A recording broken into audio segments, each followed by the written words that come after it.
a grammar lesson. Can you?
I'd like to call to order this Wednesday, November 17th, 2021, regular meeting of the Board of Education.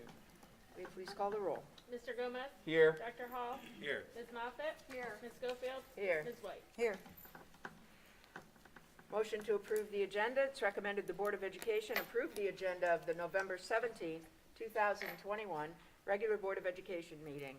Action by the Board of Education in adoption of the consent agenda means that all items are adopted by one singular motion unless a member of the Board of Education, treasurer, or superintendent requests that any such item be removed from the consent agenda and voted upon separately. So moved. I'll second. Moved and seconded. Any discussion? I'd like to move to amend the agenda to add new item N, which will make adjournment item O. And there's three items. First will be to approve the resignation of Dr. Todd Nichols for purposes of service retirement and approve the proposed settlement agreement.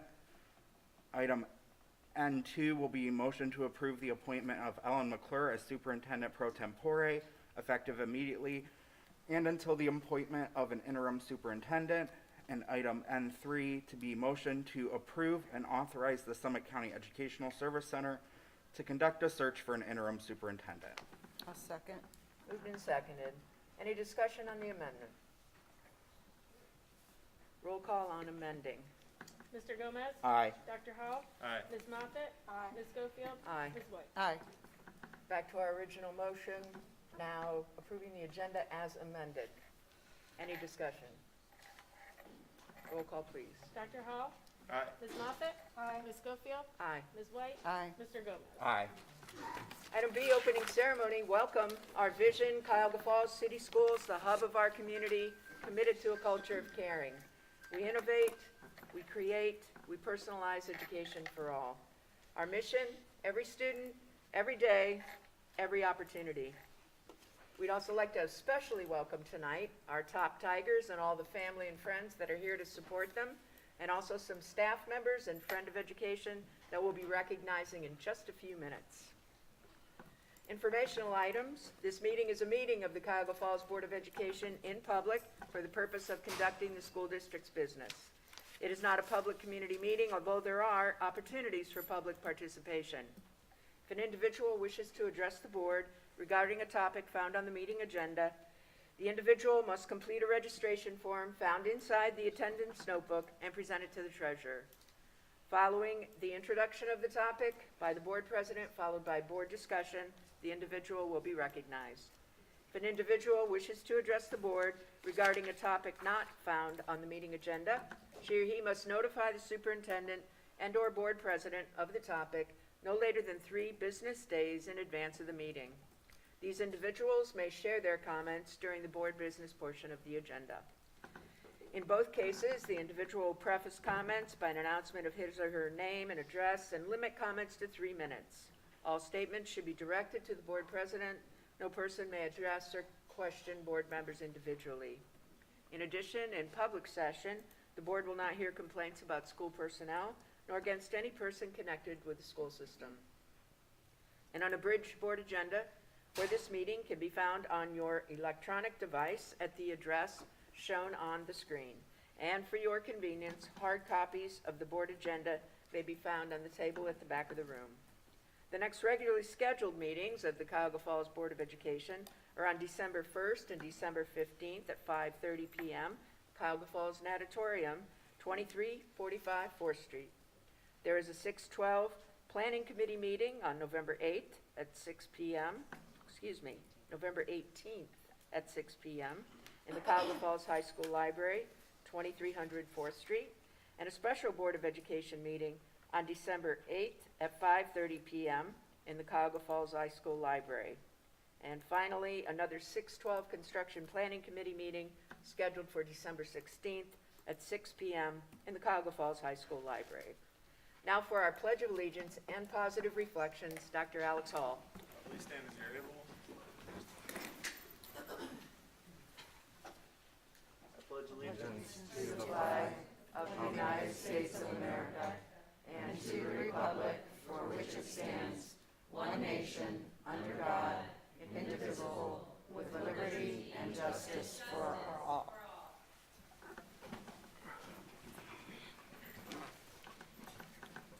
Good evening. In 1926, Aldous Huxley published a travel memoir called Jesting Pilot that brings to mind American travel memoirs like John Steinbeck's Travels with Charlie. In this book, Huxley offers the following bit of wisdom I'd like to share tonight, with the caveats that he seems to brush aside the need for money at first subordinated, and that we ought to grant the passage the inclusivity it lacks. Quote, "Every man with a little leisure and enough money for railway tickets, every man indeed who knows how to read, has it in his power to magnify himself, to multiply the ways in which he exists, to make his life full, significant, and interesting." End quote. Thank you, Dr. Hall. Now we're ready for presentations, and first is our Friend of Education Award.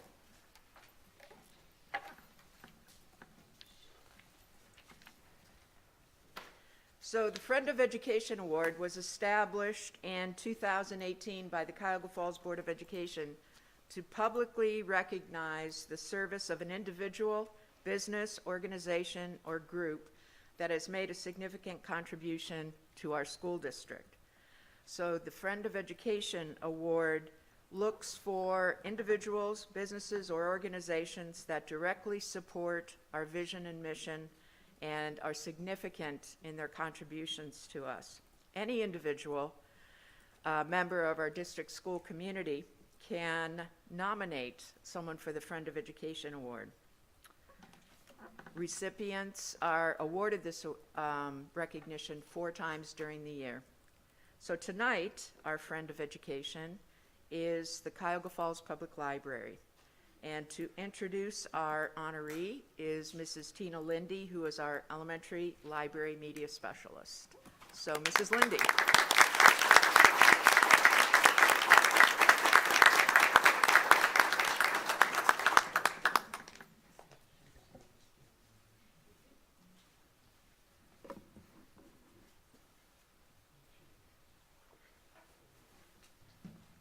Good evening. We just had a small statement, but it very much encompasses the overwhelming feeling that we have with the Cuyahoga Falls Public Library, and the interaction that we have with them is wonderful. The Cuyahoga Falls Public Library has supported our district staff and students in so many ways. In addition to all their programs that help our students grow as readers, such as the summer reading program, they also support year-round reading by encouraging our students to have access to their ebooks and print materials. The public library joins us for many of our extended evenings, including literacy nights and the kindergarten welcome program. They also support our staff by supplementing our school libraries with materials to support students and staff. We are immensely proud of our public library and the relationship that we have for them. I think our library director, Ms. Valerie Kosen, is with us tonight. Would you come on up?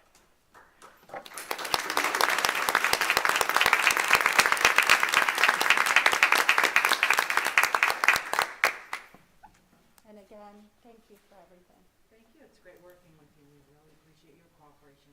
Yes. Thank you. And on behalf of the Board of Education, we are so thankful for your partnership with us. Wonderful. Thanks again. Another round of applause for our public library.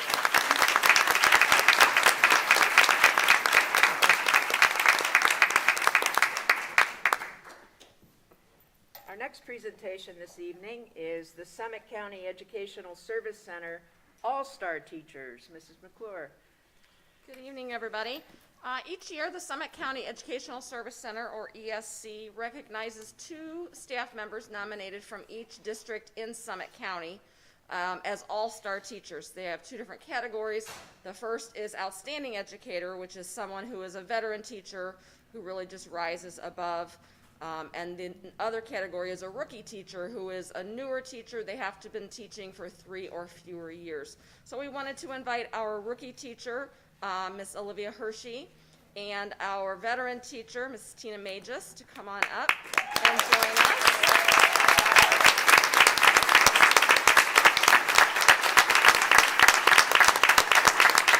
We're so proud of both of them. So they were recognized last month. We had a really nice event over in Stowe where all of the teachers were recognized from the county, and each district had their representatives there. So it was a very, very nice event. So they each, we wanted to see them one more time. So we are presenting each of them with a certificate and, of course, a Black Tiger Pride pin. Their certificates say this certificate is presented to Olivia Hershey and Tina Magis in recognition and appreciation of her dedication and professionalism and her positive impact on students and the Black Tiger community.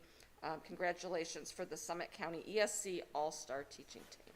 So congratulations to both.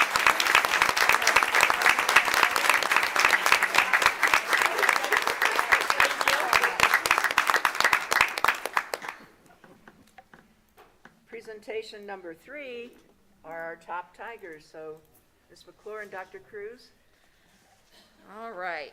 So Top Tigers. Our Top Tigers is a board award where 2 students from each building are nominated each month for their general character and following of our PBIS Black Tiger Pride protocols.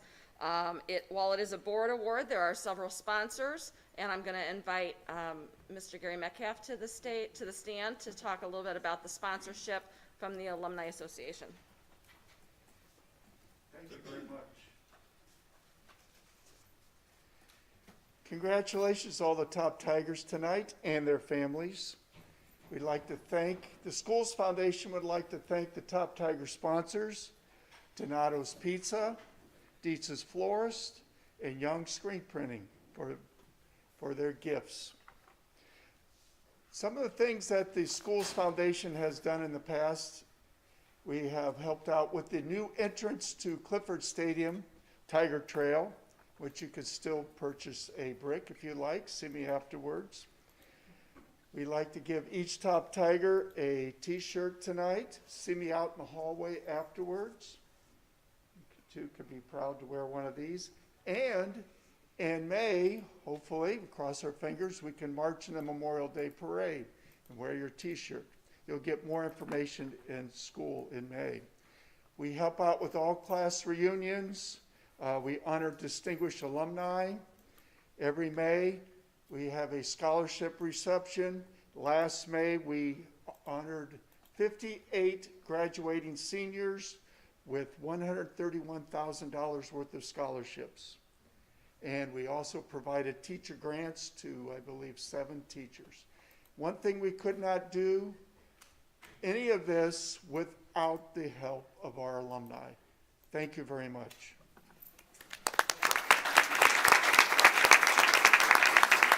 All right. So Top Tigers, when your name is called, you're going to come on up towards me and see Dr. Cruz here. She'll give you your Top Tiger bag that has a copy of your nomination form. It has your certificate. It has some gifts from our sponsors, Top Tiger bracelet, a Top Tiger pin, all of those things inside there. And then I want you to stay here while we finish reading your nomination so your families can see you and get good pictures. So, all right. So we're going to start first with a Top Tiger from Bolick Middle School in 7th grade, Elizabeth Taylor.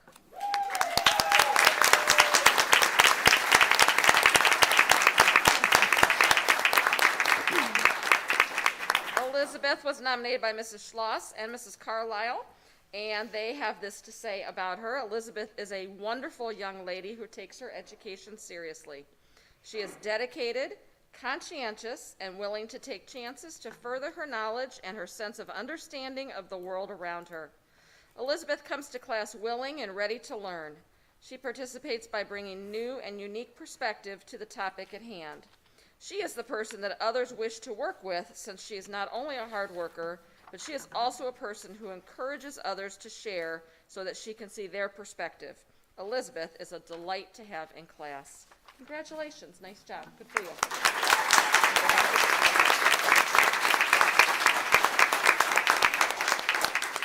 Our next Top Tiger, also a 7th grader at Bolick Middle School, is Arsen Biswa.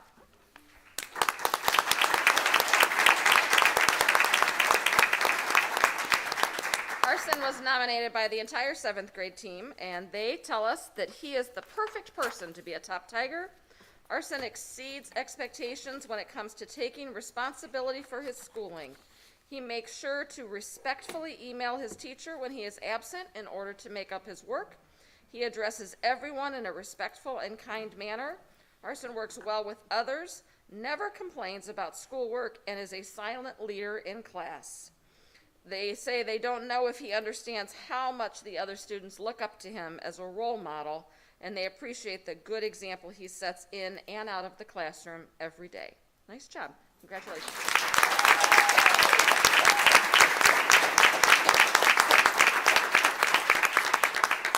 Our next Top Tiger is a 6th grader from Roberts Middle School, Lauren Short.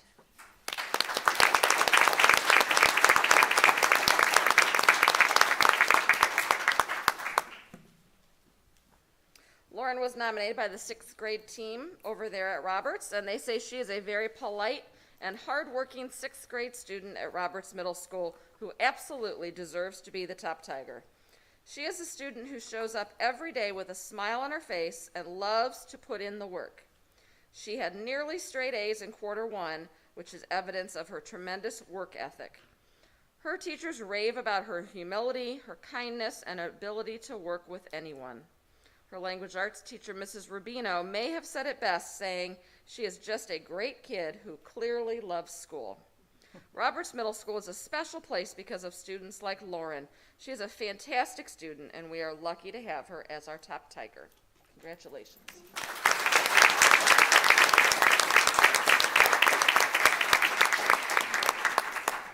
Our next Top Tiger is also a 6th grader at Roberts Middle School, Jacob Moore.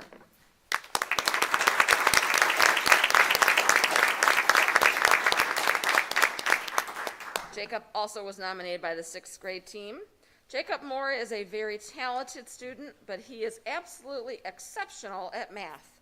In his short time at Roberts, Jacob has become known as a person who turns in his work on time and has very high expectations for himself. He has rocked out quarter 1, earning 102% in his accelerated math course. Jacob is always respectful and has done a great job of staying focused on all of his classes during these challenging times. Jacob has always been good at communicating with his teachers when he has questions and concerns, but also is a positive contributor in all of his classrooms. For these reasons, we are very thankful to have Jacob with us. He is our top Tiger. Congratulations, Jacob.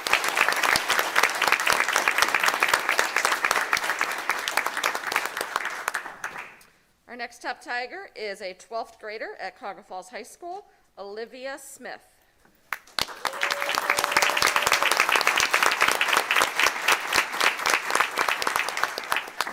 Olivia was nominated by the high school counseling department.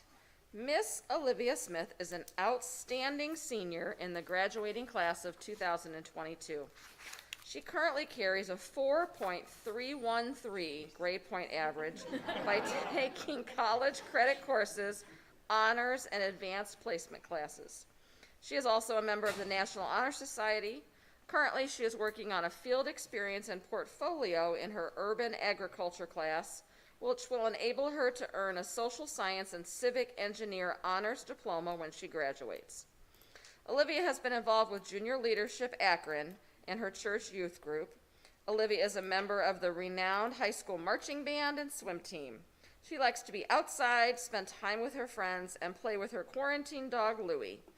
After high school, Olivia plans to continue swimming in college and study zoology and psychology. Congratulations, Olivia. Good job.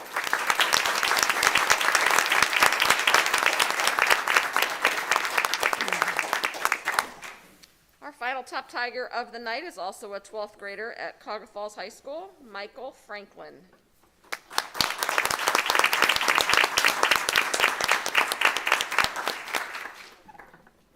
Michael was also nominated by the high school counseling department. Michael is an outstanding member of the class of 2022.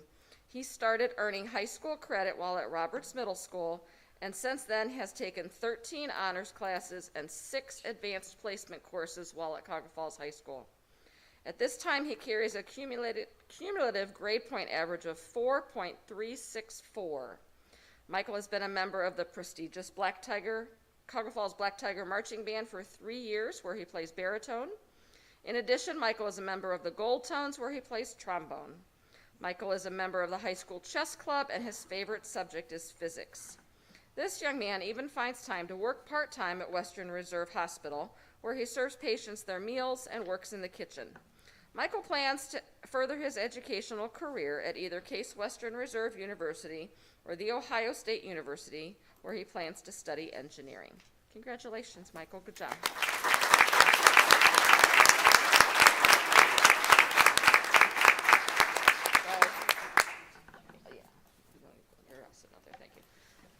And that concludes our Top Tiger presentations. Thank you so much for joining us. We appreciate it. And this is where I would say you can go get ice cream now. So, Let's have another round of applause for all our top Tigers.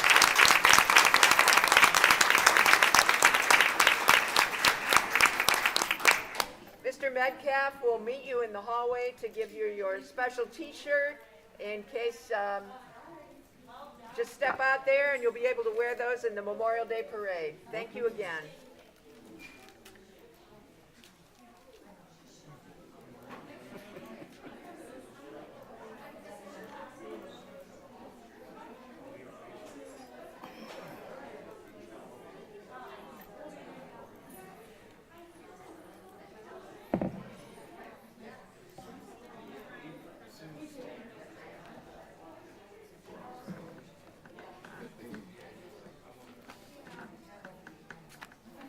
Item D, executive session.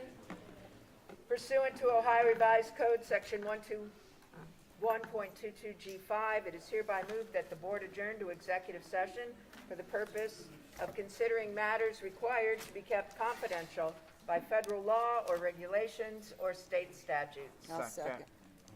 Moved and seconded. Any discussion? Please call the roll. Ms. Moffitt? Aye. Ms. Schofield? Aye. Ms. White? Aye. Mr. Gomez? Aye. Dr. Hall? Aye.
Item E, board business, expulsion appeal, hearing, determination.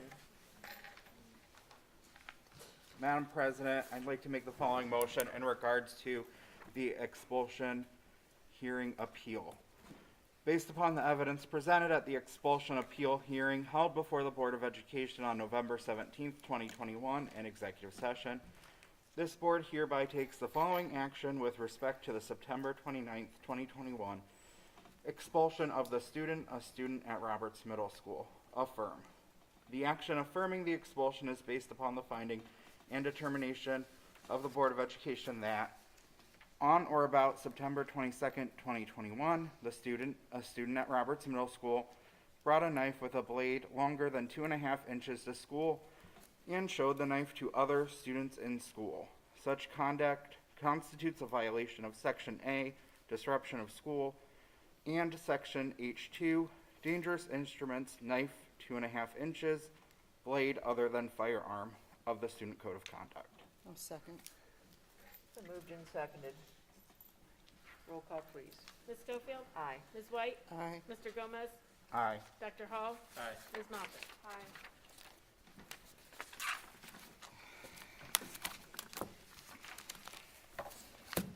Item F, executive session pursuant to Ohio Revised Code, Section 121.22G5. It is hereby moved that the board adjourn to executive session for the purpose of considering matters required to be kept confidential by federal law or regulations or state statutes. I'll second. Moved and seconded. Discussion? Please call the roll. Ms. White? Aye. Mr. Gomez? Aye. Dr. Hall? Aye. Ms. Moffett? Aye. Ms. Schofield? Aye.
Item G, board business, expulsion appeal hearing determination.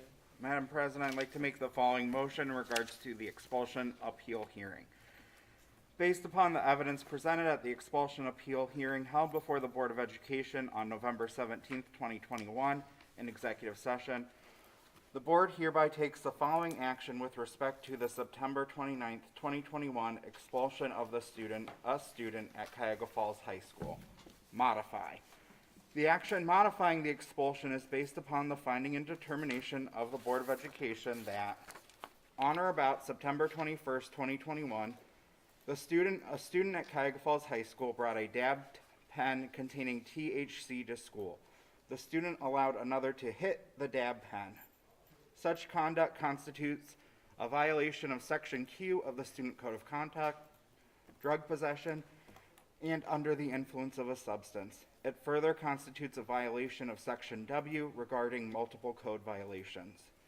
The expulsion length is modified to end 11/19/2021, and the student will return to school 11/22/2021. The modification is due to the student demonstrating his taking responsibility and accountability for his conduct. I'll second. Moved and seconded. Roll call. Mr. Gomez? Aye. Dr. Hall? Aye. Ms. Moffett? Aye. Ms. Schofield? Aye. Ms. White? Aye. Item 8, Treasurer CFO's business by consent agenda. Ms. Christie Stoykoy. I'd like to recommend that the Board of Education approve all items in the treasurer's consent agenda. So moved. Moved and seconded.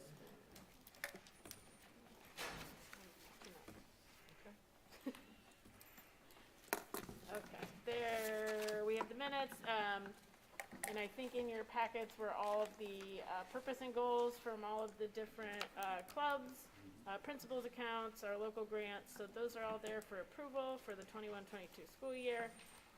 And then we do have a couple donations, one from Donors Choose and one from Pat Shaw. Thank you. Any questions for Ms. Stoykoy?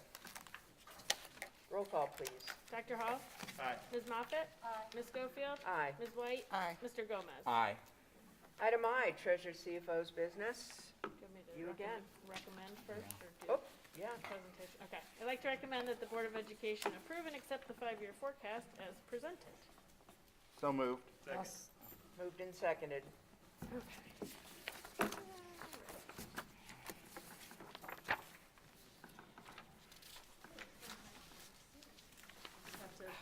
I can see it from your computer now that you know what you're doing. Keep it in line there. Right, it's that wonderful, wonderful time of year again. This year caused me a lot of stress, but that's all right. I'm hopefully not going to cause you guys too much. We can get going. So you always have to start out with something. And I will tell you that little orange and pink section is Joanne in my office every single year. She acts like she's never been through daylight savings time. Then she spends the rest of the week complaining how dark it is. And now she's going to tell me how crazy she is because she is panic shopping for the holidays. No fail every year. And then in the spring, she'll complain about springing forward for a month. Because it ruins her. So we're in this general vicinity right there. What is the blue? Oh, we're putting off all responsibilities till after the holidays. Seems like a great plan.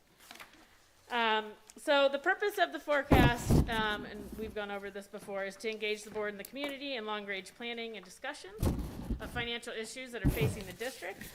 They serve as a basis to determine the school district's ability to sign contracts associated with continued operations, and it provides a method for the Department of Education and the auditor to identify schools that may have potential financial problems.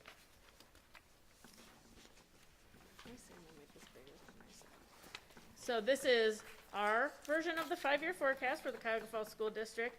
The assumptions are estimates based on historical trends and information that we have available at the time of filing, which for some sections of this forecast, there's a lot. For others, it's still kind of a very gray area because we still haven't seen some of the factors in this forecast yet directly. This year is considered fiscal '22, so the 21-22 school year is fiscal '22. And that's used as the base year, and then the 4 years out that are forecasted are kind of derived from that, and therefore. As always, and I always mention this, we need to remain diligent in assessing the need for additional expenditures without any additional offsetting revenue. That will hasten our decline of our cash reserves, and a worsening cash reserve erode the school district's financial stability over time. We are also facing right now, and you're going to see a couple differences of that as we go on from what you saw in May, with increased inflation that's impacting some of our costs and some supply chain things that we've been dealing with that we've built into the forecast over time, since we're not really sure exactly when or if that will end anytime soon. So overall, this is the summary of the 5 years. The black is, I always say I'm gonna make these bigger for myself and I don't, is the revenue. The gray is the expenditures. What you see in pink orange represents the renewal levies. If they were not to pass, we would obviously lose that money in revenue there. So there, you can see as we get out into the last year, they become pretty good chunk as we accumulate. Next one. So this is basically the same look, but not in bar graph form. We ended last year with about $16.2 million in the general fund. We had revenue of $58 million, expenses of $54.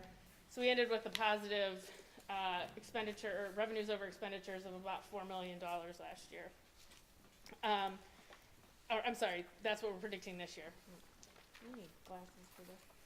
We're looking at this year having that $4 million, and then you can see so on and so forth. There's a line in there that shows it with the renewal levies, what it would be, and then there's a line that shows it without, if those weren't two, where we would be in those situations. So you can see the red comes a lot quicker with those renewal levies not being included. Okay, so overview of the revenues. So we obviously our two district largest revenue sources have not changed. They are our state funding and our local taxes. They make up about 83% of all of our revenue in the 5-year forecast.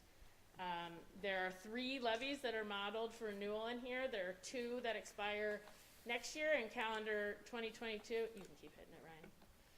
And then there's one in the very last year that expires in calendar year 2025. Revenue is expected to decrease at a average rate of 0.97%.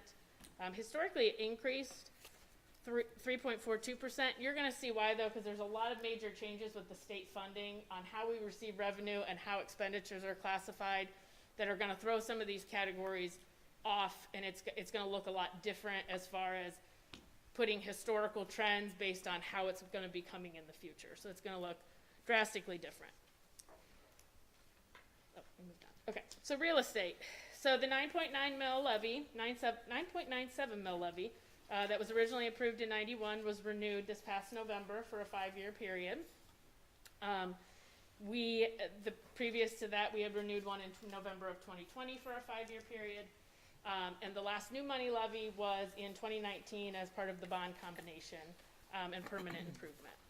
So you see some fluctuations in, if you get all the way to the, you'll see some fluctuations where it looks like it dips.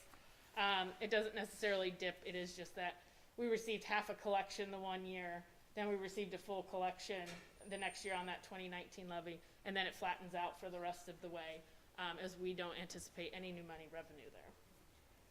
So real property in Summit County is assessed every 3 years. Sexennial reappraisal is performed every 6 years.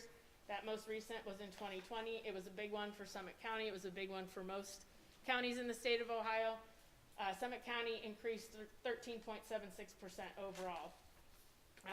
So that gave us a great increase to our taxable value. Unfortunately, because of House Bill 920, we don't realize anything extra from that. Whatever was voted in at the time, if that was $2 million, that's what we're getting no matter how much everybody's land value increases. Again, it's a piece of the pie. The pie is the pie, it's just how it gets split up among residents and taxpayers. So I mentioned the 3 levies, so the 4.75 mil levy and the 2017 emergency levy both expire at the end of next year. If those were to be unsuccessful and not renewed by the end of next year, which would be, the last time would be November next year, we would stop receiving collections on those beginning in calendar year 2023. So next calendar year is the last year that we receive those funds for guarantee. Again, if you go to the, so you can see that pink-orange portion represents the renewal levy for real estate, and where we would how we would decline if any of those were to not be renewed for a period of time.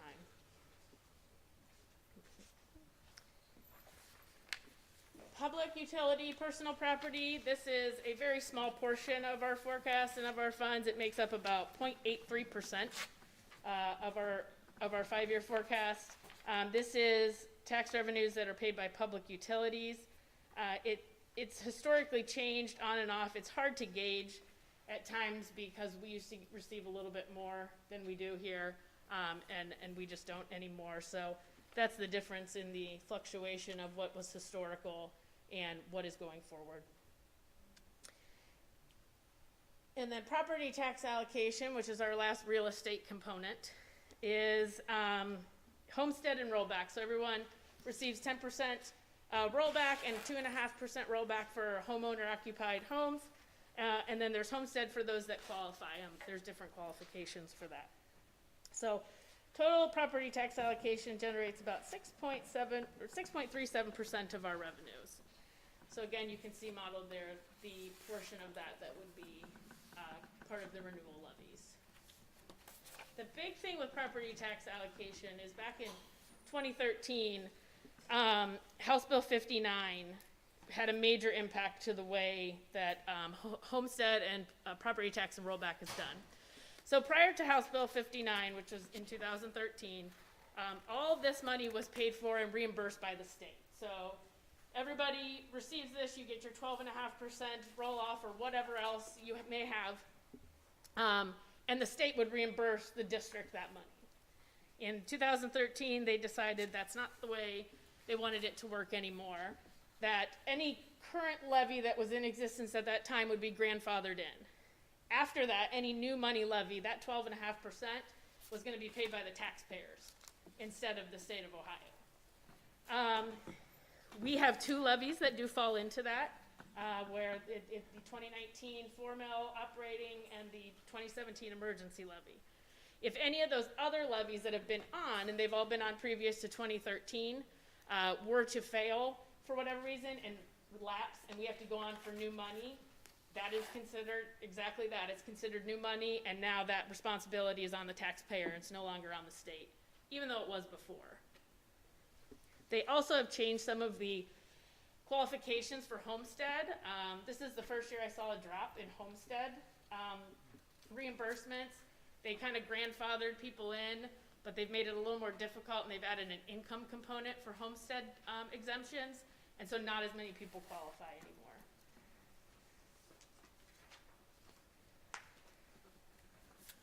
All right, this is where things are going to get drastically different. So unrestricted grants and aid is what it's called here, but it's better known as our state funding. So as you know, state funding just changed with this biennium budget. They started the Fair School Funding Plan. So this represents roughly 25% of our funding of total revenue, second largest source.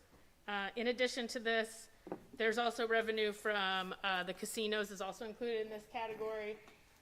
It's not very much, and it's obviously, it dipped a little during COVID, but I'll touch on that later.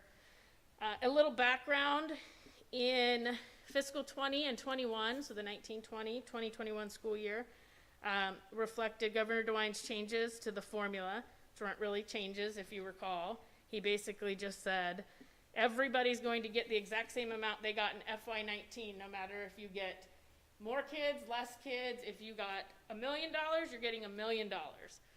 Whether you have less expenses, more expenses, it doesn't matter. There's really no formula. It was just they froze that amount in that period of time. So then back when COVID started, May 4th, 2020, he announced a cut of $300 million to K-12 education for the 1920 school year. So we were reduced by a little under $1 million from the state that they did in May and June of that year. They reduced that funding to us. That at the time was about 6% of our state aid. And then in fiscal 21, they started the year, so the 2021 school year, they started the year with the same amount of cuts. And as they were able to look and see that the economy wasn't doing as bad as they had originally anticipated, they kind of cut that in half. So we were only reduced that year about $425,000. And then the casino, so pre-COVID times again, we received about $241,000 in casino revenues. During FY21, which would have been last school year, we received $178,000. We expect to be back to normal levels since everything has been back and been running. We received those payments. We received one in August and we received one in January. So we'll know for sure in January if we're back on that track. So now we're going to talk a little bit about the Fair School Funding Plan.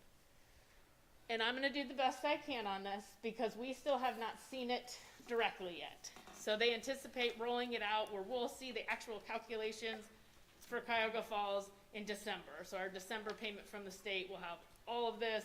I'll know exactly what numbers they're pulling from and what they're using. Right now we know the basis for the plan and how they're doing it, but we don't necessarily know what kind of quirks may come out in it or what they're going to have to do. And it's taken them a little bit longer, technically at ODE, to kind of figure this stuff out. So a little background. The biennium budget adopted the Fair School Funding Plan. It has many significant changes in the way revenues and expenditures are calculated. State foundation aid now will be calculated on a base cost method, and so as you know, we currently, let's pretend we're in last year, we would receive money for our kids that are residents here. And then if those residents chose to open enroll or go to a community school, then we have that money flows out. So it comes to us and we're kind of like the conduit, and then we send it out to whatever school or area that they decided they wanted to go to. And then vice versa, anyone who open enrolled to us, that was revenue. And it was all what they considered kind of below the line of the actual formula of what they would fund us. And so it was, the Fair School Funding Plan was a long time, and it was developed by, there were parents involved, superintendents, treasurers, all sorts of different people that would be affected by this to develop what they thought would be the best way to educate students. And one of the big things is now we are getting funded for the kids that are being educated in our district. So there's no more of this, the money comes here and then it goes there, but you get this from over here because you've got this kid. They've kind of cut that out as the middleman and said, you're going to get funded for the kids that you're educating, period. So that's one of the big changes there. So we will no longer receive those separate open enrollment payments. So you're going to see in a little bit in our all other revenue, which is where that is that we received $3.2 million in open enrollment revenue that we're not going to see in that category anymore. On the flip side, we're also not going to see the expenses of what we send off to community school or open enrollment out or STEM school or any of our scholarships. Those are all being funded directly by the state, the scholarships. You're on that one. You can keep going. Yeah, you can, there's like 4 of them there. There you go. So, there is a formula transition aid, which is basically exactly like the guarantee. They've come up with a formula that you are basically guaranteed to get no less than you did the last year with some phasing components, which we'll see here in a little bit. They've also put in some new restricted funding for us, where we have to spend money in a certain area. We've had some, as you know, career technical, economic disadvantage. They've now added student wellness. If you remember before, student wellness was kept separate. It was not part of the general fund. It was not part of the forecast. Now the money that they use for that is being rolled into this whole formula, excuse me, this whole formula to fund the Fair School Funding Plan. So the key factors that are influence state basic aid for the Fair School Funding Plan are student population and demographics, property values, personal income of district residents, and the historical funding, so caps and guarantees what you've gotten in the past, for sure. So this next one might be a little hard to see, but this is kind of, you can pull up the other ones. So this is how they're looking at base cost and funding it. So now keep in mind some of these things, there's a lot of moving targets here. So this is, and there's a lot of older numbers versus current numbers. So this base cost, when they're saying you should have 20 kids in a classroom in grades K through 3, and we will fund you that many teachers. If you have 60 kids, we will fund you for 3 teachers. That cost, and I gave that to you guys kind of that rundown in that supplement I handed to you, and that I had emailed to you earlier, is based on fiscal 18. So the 17-18 school year average cost for all these different positions. So that's what they're using as the base for these next 2 years of this biennium. And then these are kind of the qualifiers. So they're saying overall, there's 4 major areas, and you can see them broken down a little bit more. Direct classroom instruction is 60% of the base cost. Instructional and student support is 15%. Building leadership and operations is 20%, and then district leadership and accountability is 5%.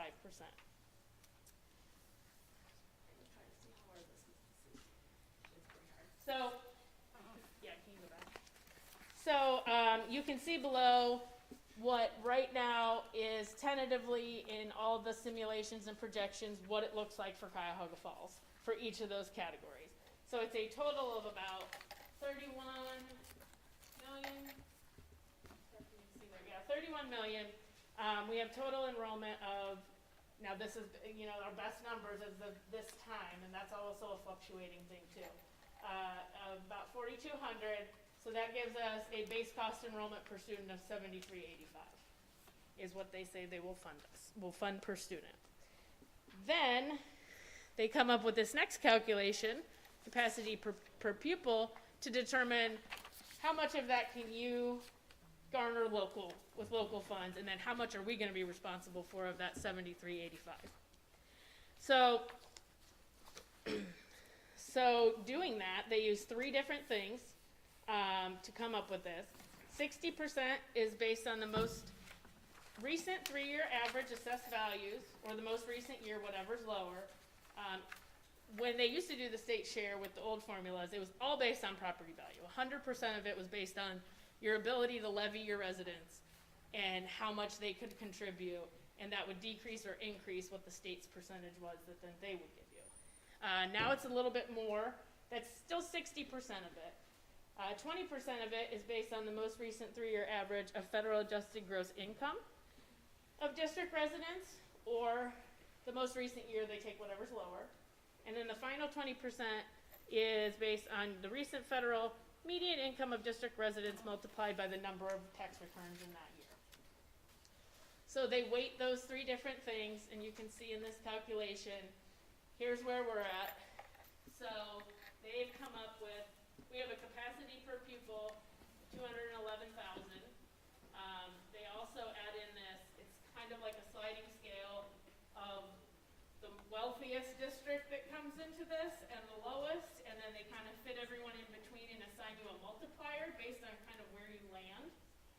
And so our multiplier is 2.19, so it's anywhere from 0 to 2.5 in that multiplier.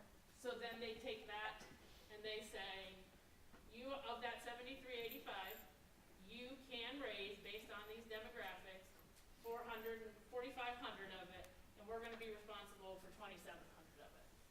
Not far off of what they were actually giving us in the old formula, even though they said it was 6,020 before. It's not that far off. So then this kind of mixes, this formula also includes the restricted grants and aids, which is a separate category, but they are definitely intertwined. So in addition to that, there are some other unrestricted new categories and restricted new categories in addition to the old ones. So while it was presented as a 6-year phase-in plan, the legislature only approved the first 2 years of phase-in. And after that, it's, dependent on the next biennium budget. So it doesn't include caps on funding, but for the major components, however, this year is 16.67%. The next year then is 33.33%. And we assume it's going to go in that same pattern, but those will be the responsibilities of the biennium, or those will be in the next biennium budget in order for that to happen. So that's not a guarantee after 2023. So they have continued what they are now calling disadvantaged people impact aid, which used to be economically disadvantaged, which we used to have, and career technical funding. They've also added restricted funding for gifted English language learners and student wellness and success. Catastrophic aid, they are now, is posted as a restricted revenue when we receive it. If you recall, those are for our special ed students that hit a certain threshold of cost, whether we have to give them outside education in different programs. If they're over a certain cost, we apply to ODE, we apply to the state. There's a pool of money basically, and they say, they'll reimburse us. It's usually only about 30-some%, maybe 25% of what we actually asked for or what we say we could be reimbursed for. What they're doing this year is they're going to take what they determine is our special education funding. They're going to take 10% of that and add it to this pot. So while they're taking this away, they're also anticipating that catastrophic cost reimbursement then will double for most districts because the pot has gotten bigger now.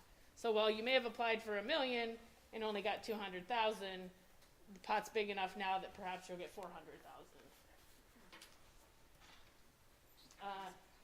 The DPIA and a few other things are subject to a little bit of a different phase-in. That one is at a 0% and a 14%, and the transportation categorical funds are not subject to a phase-in at all. So the next one shows a little list of what each one is. So we have targeted assistance, capacity aid, special education, additional aid, and transportation aid. Those are all restricted, or unrestricted, I'm sorry, kind of outside of the main base cost formula. And then your restricted is your DPIA, your English learners, your gifted funds, career tech, and student wellness and success funding. So this is kind of what that looks like for us. The top is the stuff that is not phased in. That's just how it's going to be. The bottom is some of the items I mentioned that get phased in at different rates. But overall, and then you can see the catastrophic set aside is about $193,000. And that's based on that. It's special education additional funding up there. It's 10% of that. So this is also a little overwhelming. It's a little overwhelming to me to look at it too. But it basically kind of summarizes a lot of the stuff I just said. It shows you the base cost, what our share is, what their share is. It shows us the state's share of that, state share of base cost and their share of the categoricals that we mentioned. And then, so our calculated funding is at $14 million, 14.1 million. So then it goes down and it looks at, well, what did you get last year? And how are we determining what your guarantee is? So here's what you got last year. They're taking off that phase-in amount. They're also adding in, you had economic disadvantage last year. You had student wellness and success, even though it wasn't part of this. And that all factors into this is what you got last year. So if you go to the next one. So this is where it kind of comes up at the top, your guarantee calculations. And you can see we're on the guarantee for a transitional aid of about $50,000 this year. But you probably saw it goes up and it goes back down, and then by year 5 we're on the formula and there's a big jump. But it's because there's so many different factors in that. Enrollment is going to be a big one. what our lowest years become, those lowest, when they're taking those averages, so we had a huge year of, increase in valuation. Well, right now, they're gonna take the average, which is the lowest, but eventually, those 700 million numbers aren't gonna be part of that anymore. So as we get out, some of those numbers get bigger, which are great, but at the same time, it may mean that, we're gonna be responsible for a little bit more. As people in the community make more money, as they, get better jobs, as they get bigger houses, all these types of things, that's great, and it's great for the city, but it's also it's telling the state, you don't need us as much as you did, because you have the capacity in your community to raise that money, whether that's right, wrong, or indifferent, it's not right, so pick one of the other two. In that scenario, but you can see, we finally get to the formula, at the end, and there's an increase. There are so many things in there, the phase-in, to really honestly say where this is gonna end up. Obviously, being on the guarantee, it's pretty flat in this forecast, up until that last year. But there's so many more factors now than just, we have this many kids open enrollment, we have this many this. It's kind of a moving target. And so we're really gonna have to be thoughtful about students and class sizes and all of those things, because if you saw back there saying this is what we're funding you for. So anything over and above that is really going to be 100% our cost if we determine that it's necessary for students of Cuyahoga Falls. So the final little thing, it pulls it all together. So that will be our total funding from the state, a little under 15. You can see casino revenue, 239. And then there's also preschool funding and special education transportation, which we've always gotten there. So for a total of 15.6 million, as you can see, that does not really change throughout the course of this until we get to the last year, 25. And it's hard too, because we've been in a COVID year with enrollments and not being able to accept as many open enrolled students, kids choosing other methods. So it's also hard, and the state has kind of worked in a calculation to say, if this didn't happen, perhaps what was your trend of enrollment? But that's obviously thrown a wrench in a lot of the stuff too, because, we've had declining enrollment, and then obviously we had no choice but to have smaller enrollment last year. So overall, not a big change. You're gonna see some big changes as far as how much is going to restricted is different now, because there's more components than there was in the past. But when we get to the next couple sections, this overall doesn't look that much different, but you'll see some other things that are affected in other categories. For instance, this one. As you see, there's a huge dip in loss of revenue in this year, and that's because this is where our open enrollment money would typically be received. And now we're getting direct funded for those students through the state funding formula, so now that falls under our unrestricted grants and aid. So some other things in there are interest on investments, our rentals, excess costs for students, and other local sources. So I kind of mentioned all that, and we had about 3.25 million. Interest is obviously something, rentals were obviously something that was affected by COVID as well. We weren't able to rent out the theater or any of those. We did end up, I think, was it last May, Lucas, is when we started back up again.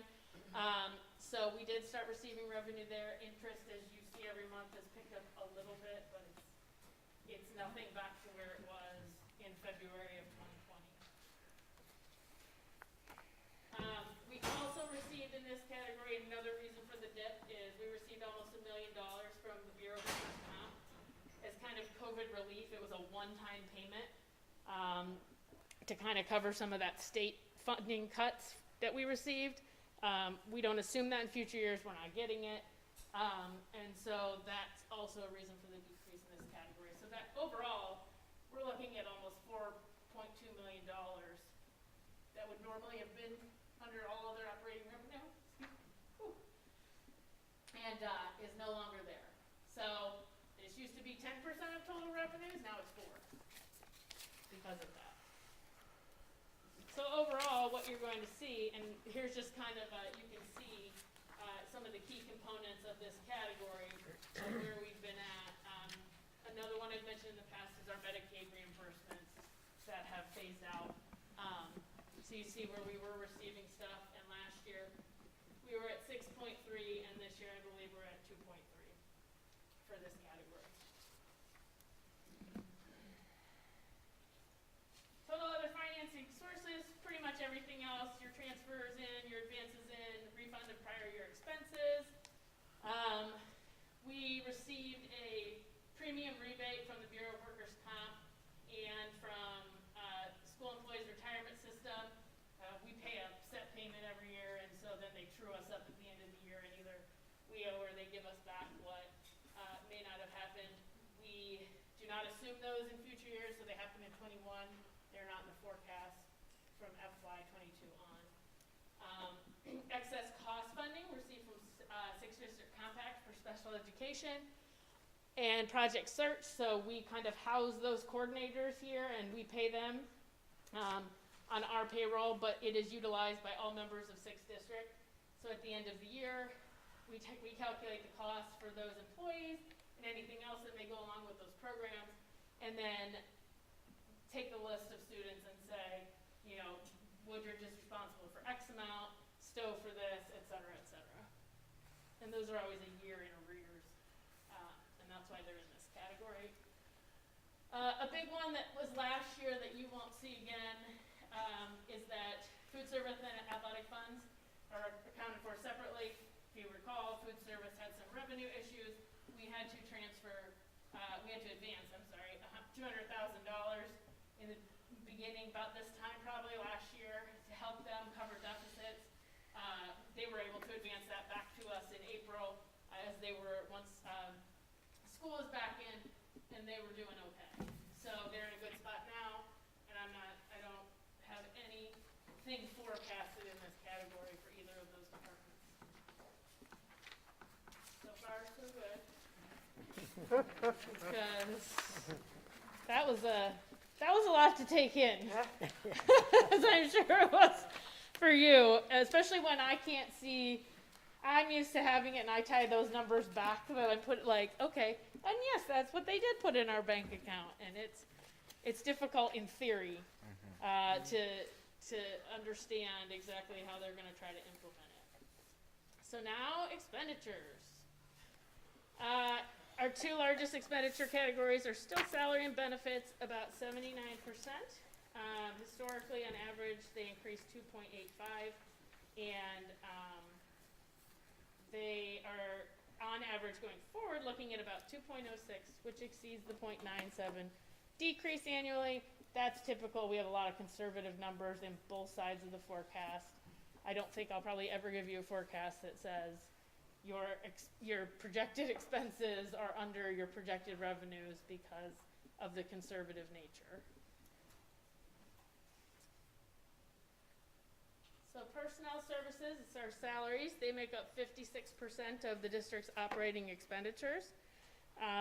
We have 3 different unions that agreed in fiscal 18 and 19 to increase the base wages 2% in 18 and 1.5% in 19.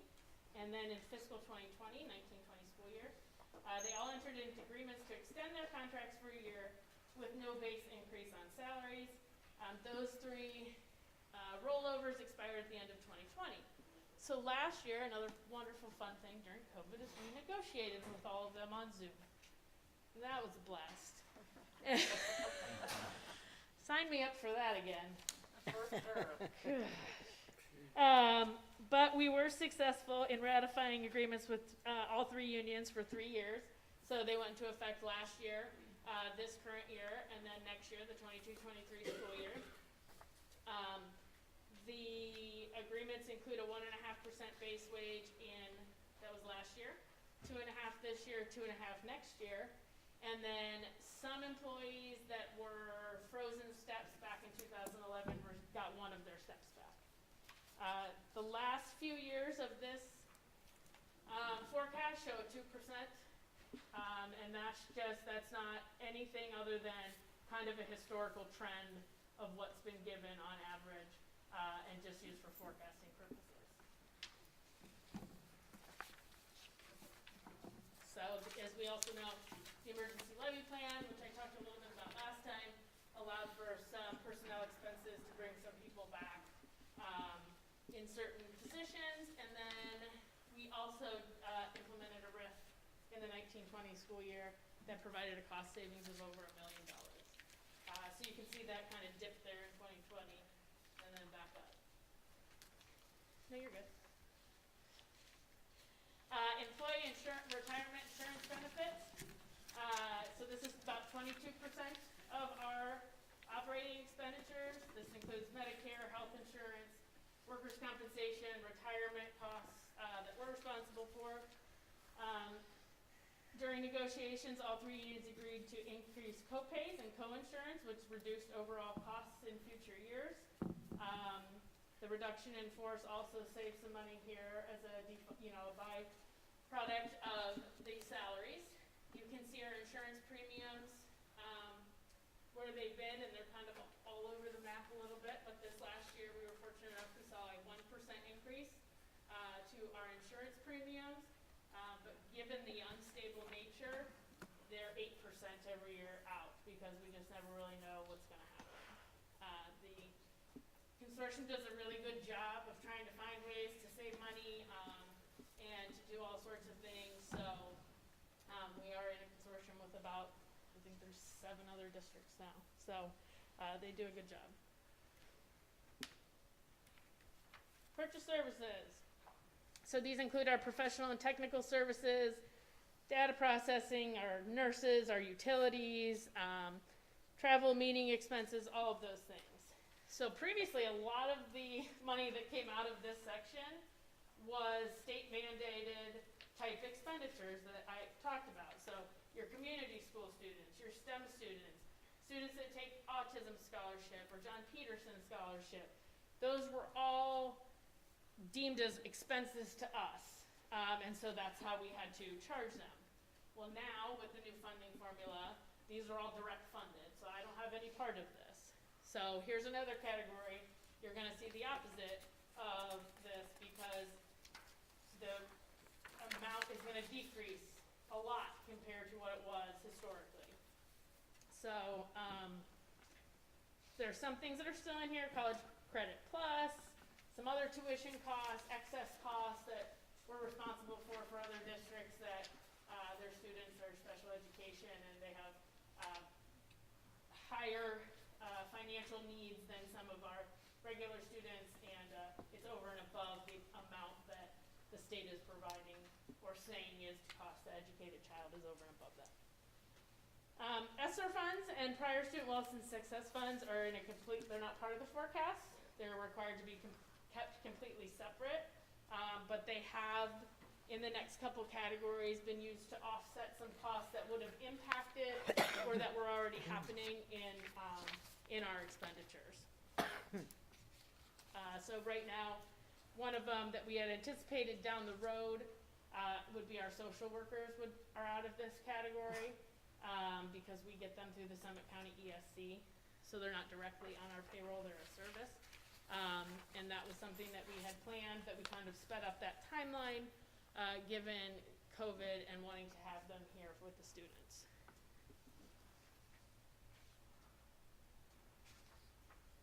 So this used to be about 20% of our expenditures, now it's about 12.5%. And you can see it's expected to decrease at an average rate of about 7.25% throughout the rest of the forecast. So that's the flip side of all other operating revenue. Supplies and materials. These will be all the things that help keep the school open operating clean and safe, instructional items, textbooks, library books, etc. This line had a significant increase due to the emergency levy. There's a curriculum component and a textbook component that's built into this. Some of those funds have been able to be covered by ESSER, but they're expected to go back into the forecast where they would be in 2025, 24-25 school year when those ESSER funds are no longer available to us. We did offset purchases here for cleaning supplies, cleaning equipment, some disaster recovery stuff that technology did. That was part of this. Plexiglass dividers, all of that.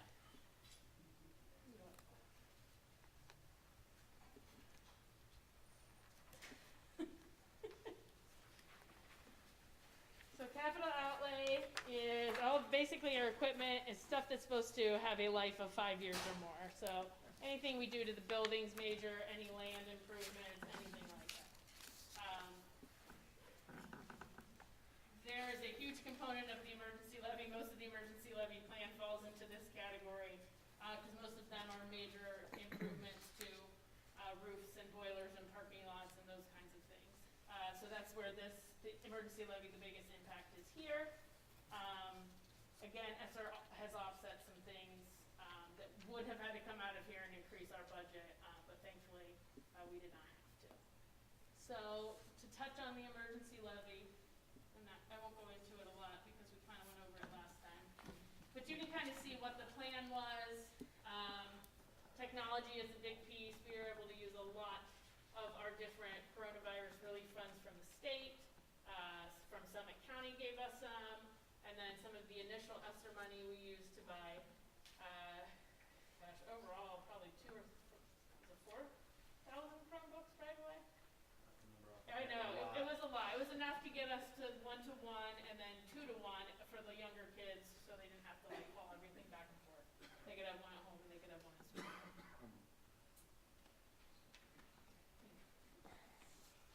And that is just kind of an overview of what is in the plan for this year. There's one more. And what was in the plan for last year.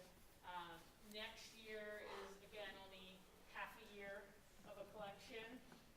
So the rest of them are based off about $3.6 million. That one's only based off about $1.8 million budgeted in that fiscal 23 because there's no guarantees after that. Other items. So the biggest thing that comes out of here is our Summit County auditor fees. So they collect all sorts of different fees in order to process taxes and then disperse them to us. Our annual audit charges, our bank charges, and other dues and fees come out of here. So there are increases in 20 and 21 because we passed a new money levy. So with that becomes obviously more expenses and fees that go along with that. And there is also approximately $40 for election expenses in each year. I'm just never really sure when it's going to hit, so I just kind of keep it in there just in case. We do have to pay for them, for the Summit County Board of Elections, their cost of putting all of that on and doing all of that. Very small. Part of our expenditure is about 1.2%. Total other financing uses. This is literally the flip side of the total other financing sources. Other than the fact that this is something where taxpayers can also file to receive reductions in property values if they do not agree. If they're approved, then we refund those taxes that may have already been given to us, and that is an expense that falls under here. When we originally gave money to food service, this is where the expense hit for that, revenue when they gave it back to us. And then anything else? Expenditures are over.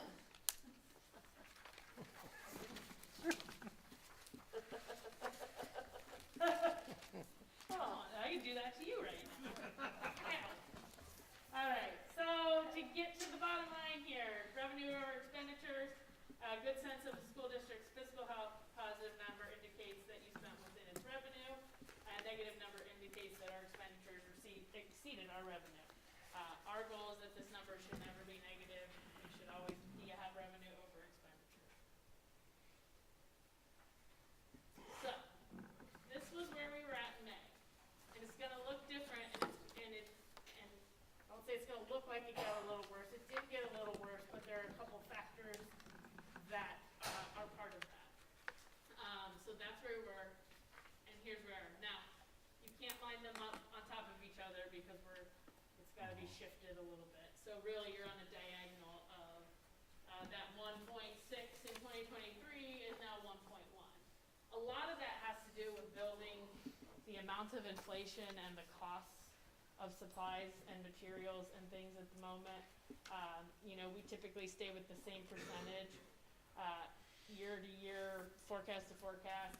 This year, I increased it a little bit just because we've seen that in some of our things, that the costs for certain things are just absurd. But there are some things that we don't have an option not to get. So we've built that in. That's a big portion of it. We've also built in a little bit more, and it's not really an expense per se, but at the end of the forecast, you can put in estimated encumbrances. So basically, what you have approved purchase orders on for, that you are going to pay eventually. So we put like a nominal amount down there to kind of account for that, and that always hasn't been done in the past, but we put a little bit in there just to be a little bit more even conservative in that. So you can see this is revenue over expenditures.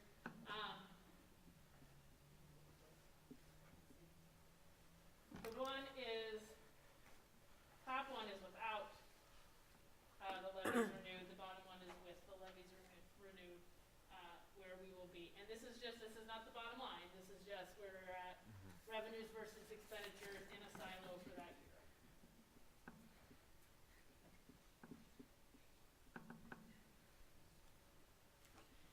The fund balance, so the average district in Summit County, they haven't updated yet for last year.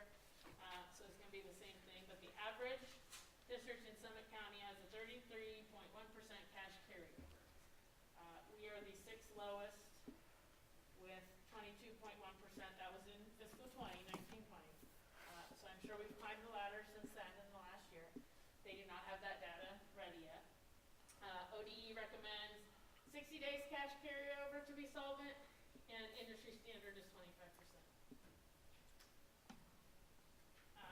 So again, while we've improved cash position, we should now keep focusing, and which we have, on establishing a healthy carryover. That was really able to save us in those moments where we got cut $1 million. Some other districts weren't as fortunate to have something to be able to kind of fall back on and say, it's not great, we don't like it, but we're going to be okay. Some people struggled to figure out how they were going to pay payroll, because that came hard and fast at people.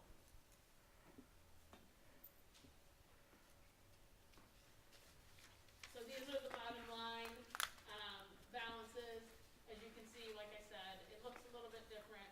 A lot of that is being a little more conservative than usual because of rising costs and that. I certainly, we're seeing it a lot in the building, the construction building, and all of those things, and that their inflation is really, really driving up a lot of things. So just to be safe. And then that last year, as you know, in May 2026 was not part of the forecast. So overall, you can see our cash carryover position.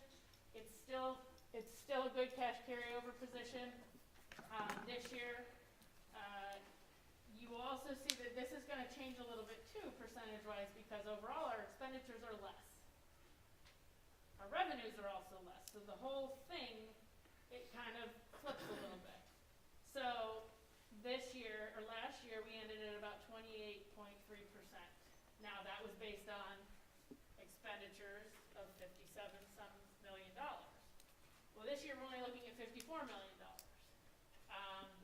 But we are still looking to increase our cash carryover, and we're predicting at the end of this year to be at $20 million, which is 37% cash carryover. And you can see it kind of stays right along there until you get to year 4 or 5, again, which is typical. We've got a lot of compounding things, 8% insurance, compounding inflation, all of those kinds of things. ODE is focused on those first 3 years. That's their kind of purview of where they're looking to see if you are going to have any problems or not. So even out there, those still aren't bad numbers in the long run, but they won't end up like that.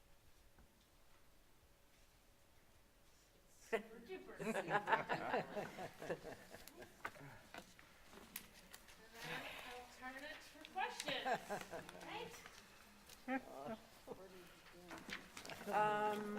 Ms. Stoika, has the outline of the accountability piece for, now that money isn't going to be coming in for, let's say, open enrollment children or going out for Peterson scholarship children, what the accounting measures will be for that? Is that strictly an EMIS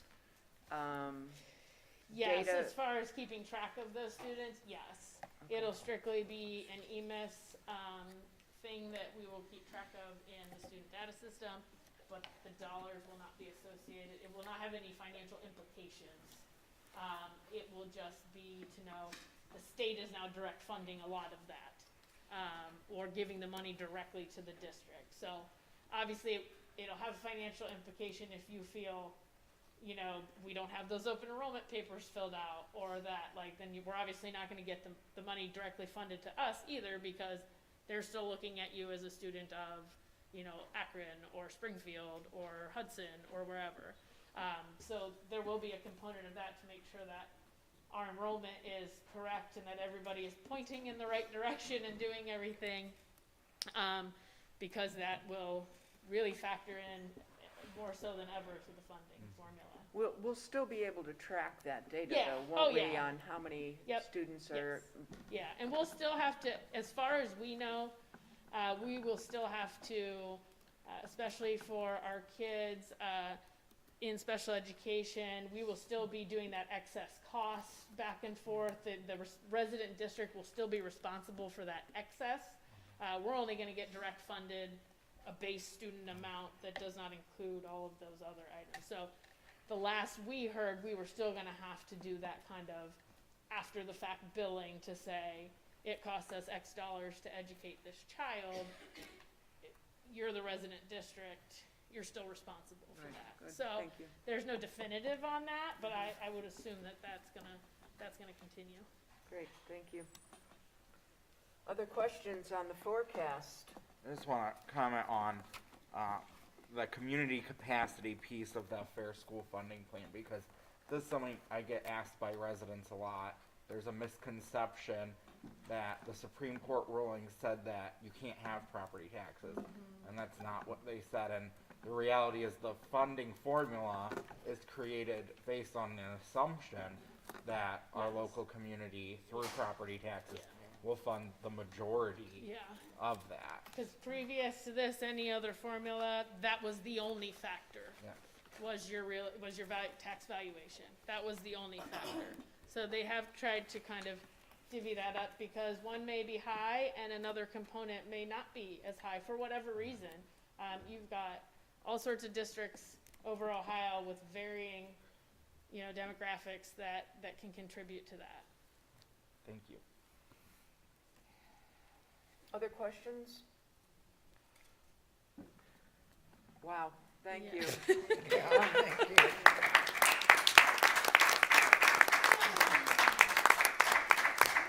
that's over. That's tough. Well, yeah, call a roll. Okay, you ready for a roll? No, I'm not.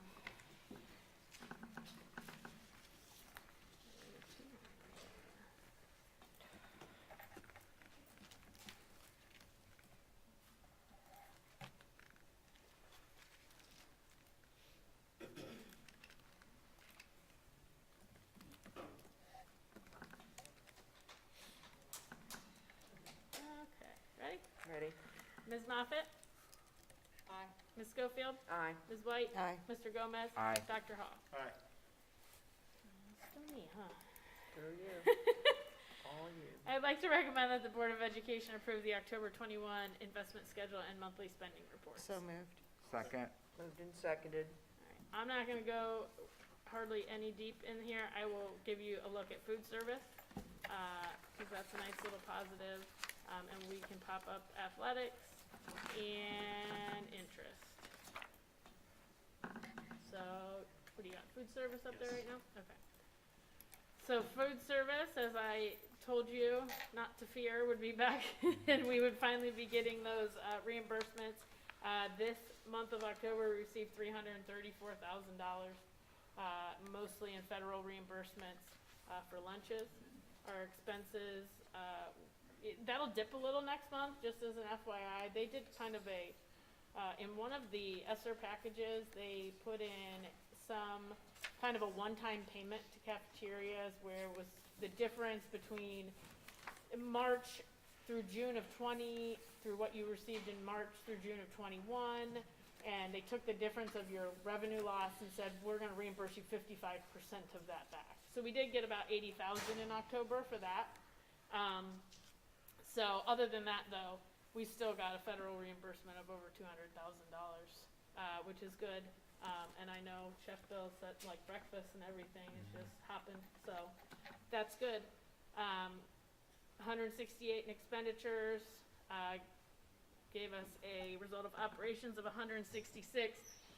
So now they sit in a pretty good spot at 130,000 cash balance, and you can see kind of where they started to go last year. This is kind of where it started to really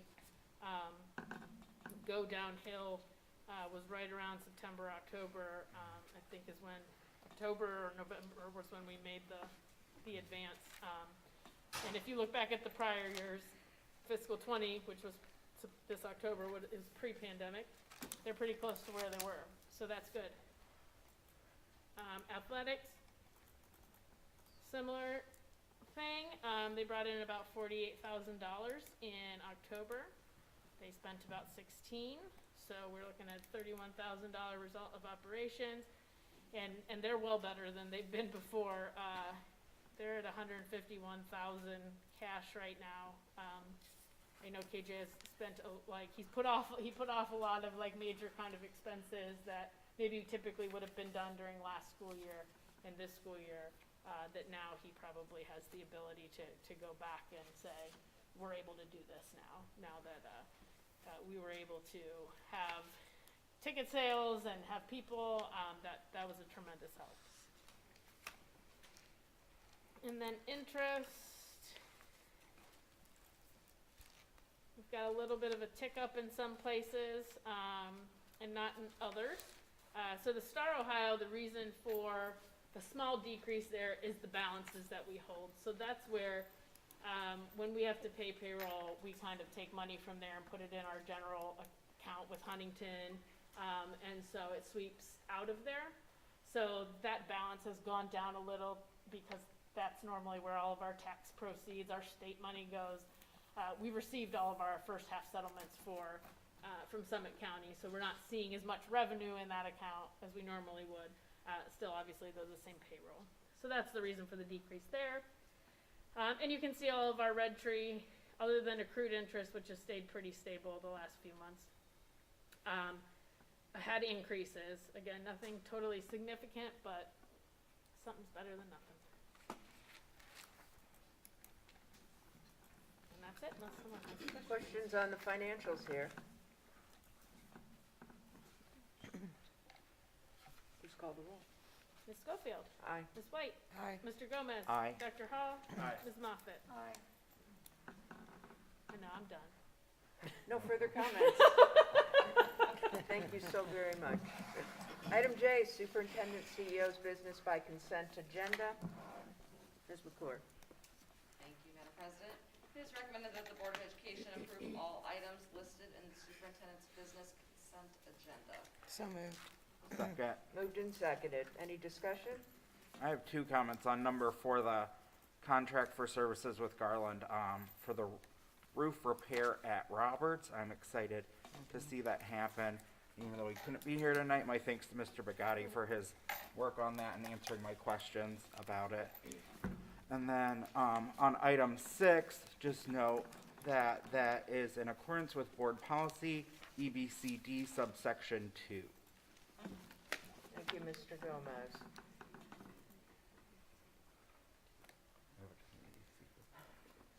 We have someone who wishes to address the board on this item on our agenda.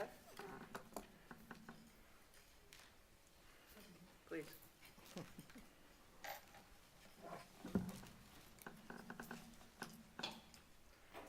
Thank you. Recently, CFEA leadership sent a letter to the Board of Education asking them to consider a wellness day for students and staff on Wednesday, November 24th, extending Thanksgiving break by 1 day. Excuse me. Would you please announce your name? Oh, I'm so sorry. Yep. My name is Jennifer Culver, and I'm a teacher at Cuyahoga Falls High School. You're welcome. In response, CFEA was told the board seriously considered the request and thoughtfully reflected on the information shared in the letter. Unfortunately, they were unable to grant the request because it did not meet the requirements for a calamity day per board policy, and that school calendars governed by state law require a 30-day hearing in advance of any changes. Tonight, we are learning of the proposed change to the school calendar on December 2nd, which is only 17 days from today. I am thrilled to see the district promoting vaccine clinics for our students and community, and I sincerely applaud this effort. However, I'm confused how this event qualifies for a change to our calendar, given the policy recently quoted to CFEA members. At the beginning of every board meeting, the president recites our shared vision for our district, including being committed to a culture of caring. Creating the vaccine clinics for our youngest learners certainly and clearly demonstrates this. As one of the largest employers in Cuyahoga Falls, does this same commitment not extend to employees? Do we not hope to cultivate a culture of support and empathy for adults who spend every day striving to give the best education possible to our district, to every child in our district? We are repeatedly told to practice self-care while in the midst of a substitute teacher shortage, a shortage that requires teachers to cover 40 to 50% of teacher absences every single day. And while we are compensated for the additional work, it does not replace the time lost to grading, lesson planning, communicating with parents, all work that still needs to be completed outside of our contractual day. Practice self-care while we are struggling to sort through trauma our students have experienced during the pandemic, and we are besieged by extreme student behaviors in our classrooms on a regular basis. Practice self-care as our planning time and professional development time is consumed by book studies and new initiatives we struggle to absorb in the limited amount of time granted to this important work. Our educators are not exhausted by empathy for their students. We are exhausted and weary from relentless and unrealistic demands placed upon us. I love being a teacher. My whole life, that's all I ever wanted to be. For the past 22 years, I've been dedicated to this district and to my work. Several of you on the board committed your career to education too. I am deeply saddened to witness what is happening to my beloved profession and the lack of support that teachers feel they are receiving. We are asking for help, for relief from the heavy burden that teaching has become. Being a leader is hard. Often we are called upon to make challenging decisions and forge a way forward in very difficult situations. Adhering to rigid policies and ideas that do not allow for the ability to collaborate, the space to create something new, something better, and to move forward together is hard. I beg you to hear and truly listen to the concerns being brought to you. You have the power to make a difference in the working conditions of our administrators, our staff, and our teachers, which in turn has the capacity to have a tremendous positive impact in the education of our students. I thank you for your time and permitting me to speak tonight.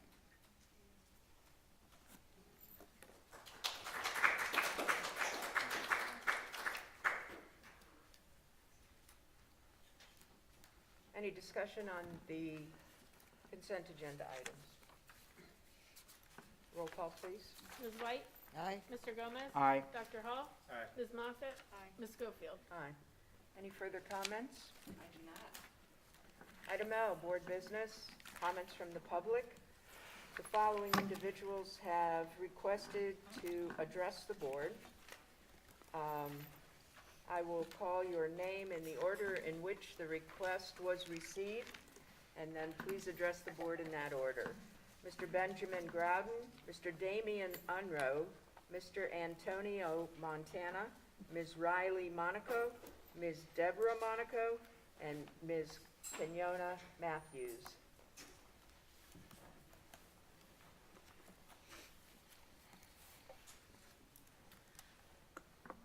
Please state your name into the microphone when it's your turn to speak. You each have 3 minutes to address the board. Mr. Gunn, you're first. Benjamin Grouden. There we go. Good evening, ladies and gentlemen. By now, I think it is safe to say that the school board administrators and teachers of Cuyahoga Falls truly believe that COVID-19 is dangerous, deadly virus, and that your number one priority is the health and safety of both our children and employees of the district. Is that a fair statement? I'm sorry, but I feel that statement is a lie, and that you are purposely endangering and abusing our children while spending federal ESSER tax dollars on earmarked for COVID mitigation for pet projects and not in the best interest of our children. Despite all the fake debate over effectiveness of masks, we all know that they are little more than better than nothing when it comes to effective protection against infection and the spread of disease. Nobody here takes masks seriously. Indeed, it's hilarious to watch the ways that people rationalize improper mask usage. For example, this notion that COVID-19 takes a break when you want to take a mask break. Please stop. It's embarrassing to watch this charade.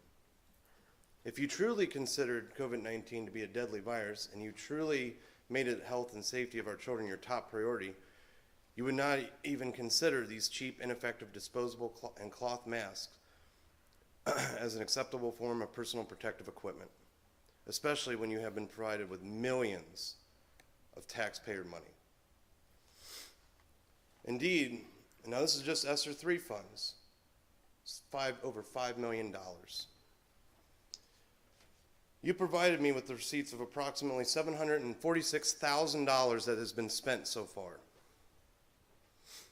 Of that, roughly $44,000 have been spent on COVID relief. That's 6%. The other, and this was spent on COVID-related items, and only $1,300 was spent on masks, disposable masks. I could find nothing spent on any PPE or training. Nothing. On the other hand, roughly $723,000 was spent on non-COVID related projects. This is nothing, none of this has anything to do with COVID relief. In comparison to this little pile I have over here, I separated them.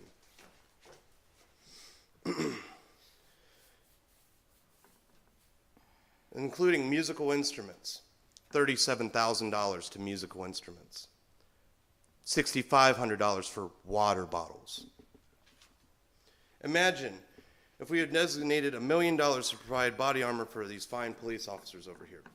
Sir, your time has expired. Only to find that the city had bought them paper bags as body armor and used the rest of the funds to pay for their critical race theory training for dispatchers. Sir, I think all of us, except for Mr. Gomez, would have been outraged. your time has expired. Since you have only provided me with the requested receipts a few days ago, after initially denying my Your request, 3 minutes is up. I have please. not had the time to go deeper, Sir. dive deeper into how you've been wasting ESSER funding on non-COVID related pork, while forcing our children to hide their faces behind cheap, ineffective PPE that their parents must pay for and provide. I hereby request, no, I demand to be included in an actionable agenda item for your next regular meeting so that I can give more complete presentation on the issue without being restricted to an arbitrary 3-minute time. I expect to be notified within the next 48 hours whether my request will be granted and receive a copy of the meeting agenda. In closing, I must say that I am both shocked and outraged that you would deny our children their basic human right to their identity, and then have the arrogance to deny the very best protection against this allegedly deadly virus. So you can spend money Mr. Groden. designated for the protection of pork and graft. If I were a less patient man, I would have demanded that these police officers arrest you on the spot for child endangerment and theft of funds. Thank you. Oh, That's for you. Thank you. Hitler would be proud. oh, yeah, Yes, he would. whatever.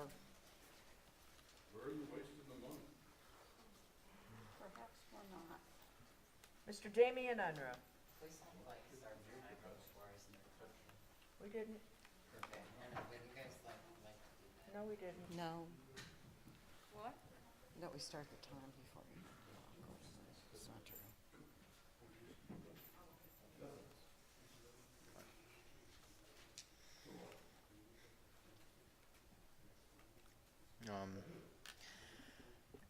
Evening, ladies and gentlemen.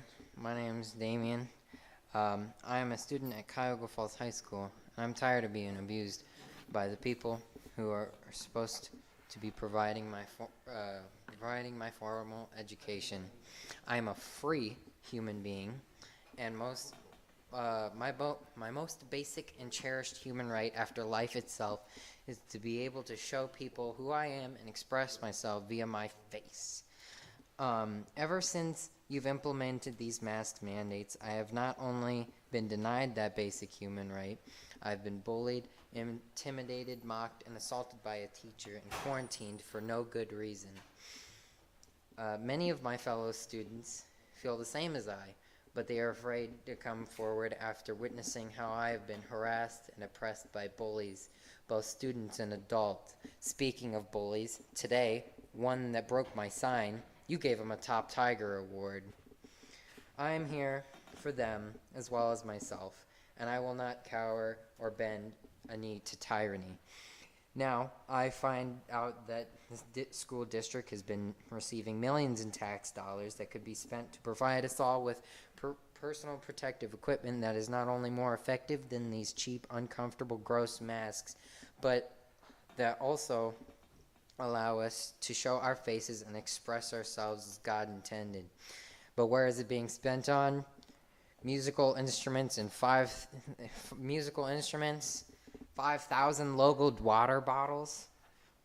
I feel violated, oppressed, and to be perfectly honest, I don't think you care about about us at all. You just care about power and your bank account.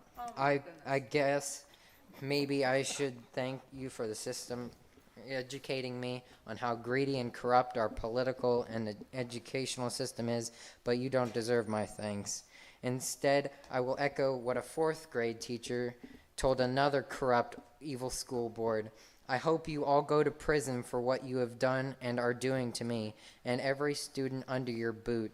You should all be ashamed of yourselves and resign before the law deals with you, and I pray every night that justice catches up to you. This is all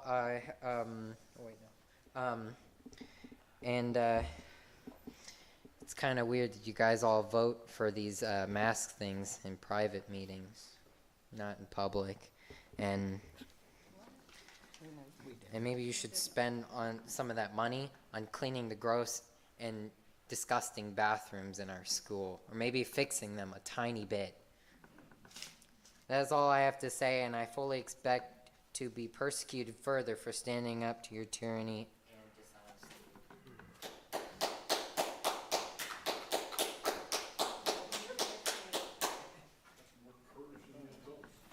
Mr. Antonio Montana. Hi, I'm Antonio Montana.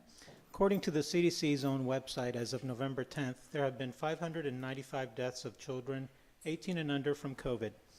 In the same time frame, just under 61,000 kids have died from other causes. In fact, there's a 66,000% greater chance of a child ending up in the sex trafficking trade than dying of COVID.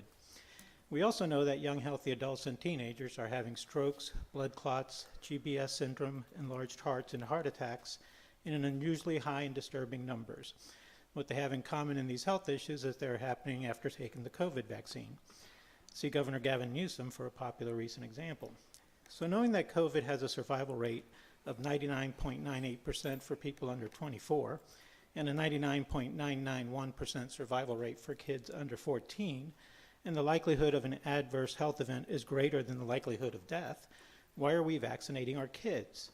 It comes down to money, power, and control over your lives. It is how tyrants rule their populations. Causing fear in a population to make them behave in a certain way is no different whether it's at the point of a gun or the point of a needle. Medical tyranny is still tyranny.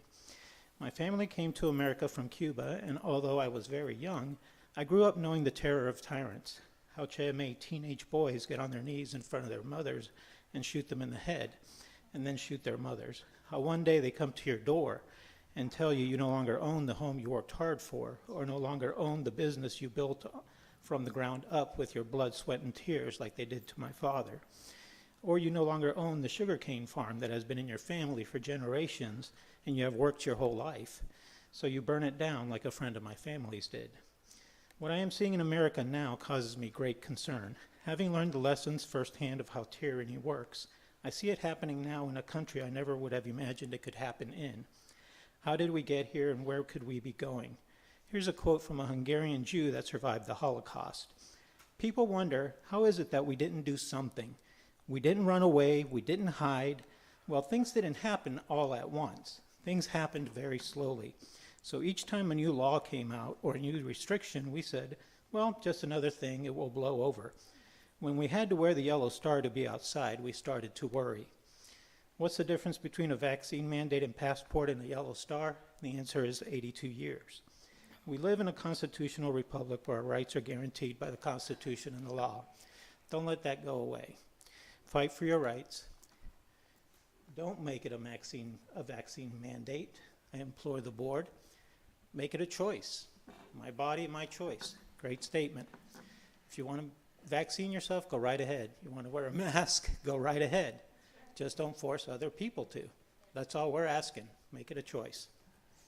Thank you. Thank you. Ms. Riley Monaco?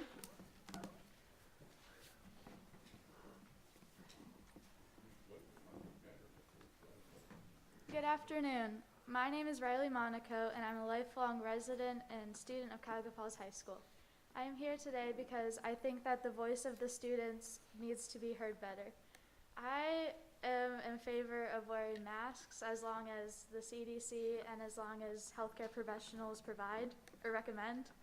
I have immune compromised people at both of my houses, on my mom's and on my dad's side, and I've had a couple of scares, and it is very scary. And something that could really help with that is just wearing a mask and washing your hands and doing all that you can to stay safe. This is a very difficult time. I understand that a lot of people feel that their control is being lost, that some of their maybe confidence is being lost, maybe masks are expensive. There's a lot of different things going on in the world. Maintaining grades is hard. Having healthy social lives is hard. There's a lot of different things going on.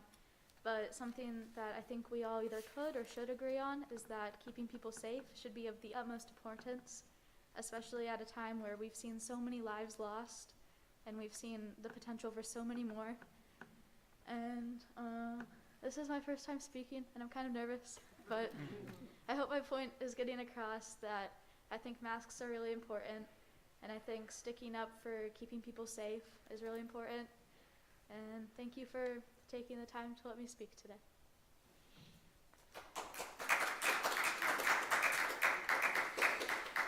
Ms. Deborah Monaco?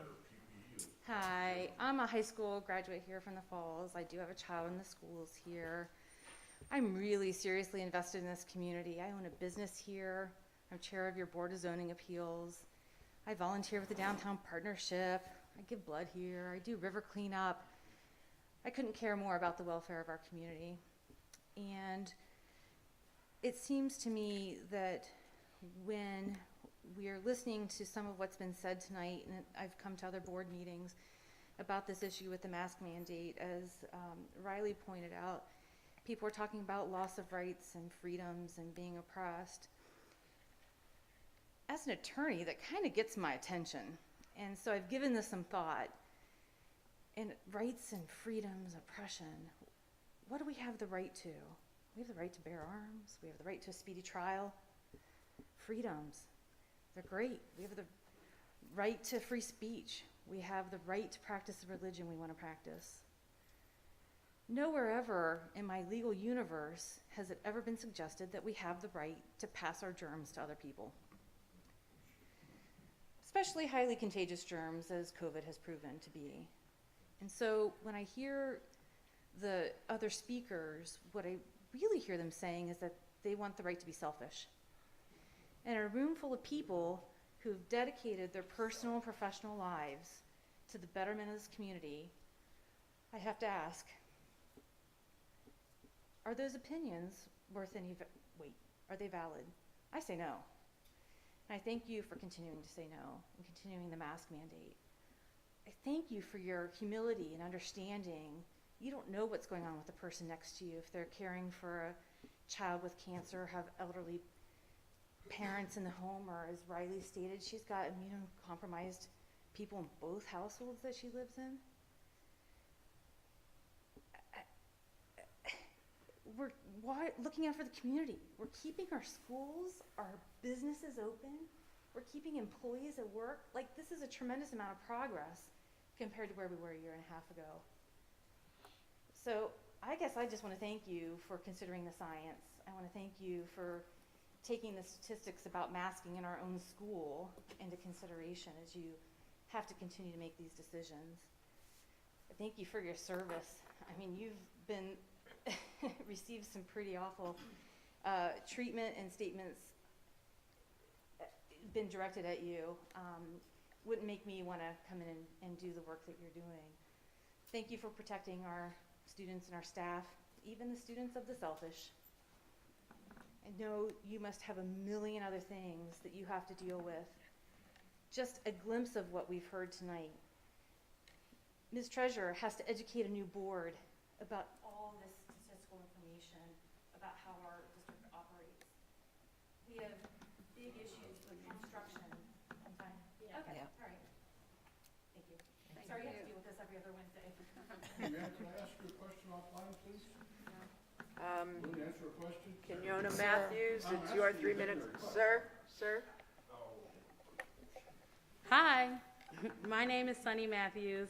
I am a resident here, and I have a daughter in the district as well.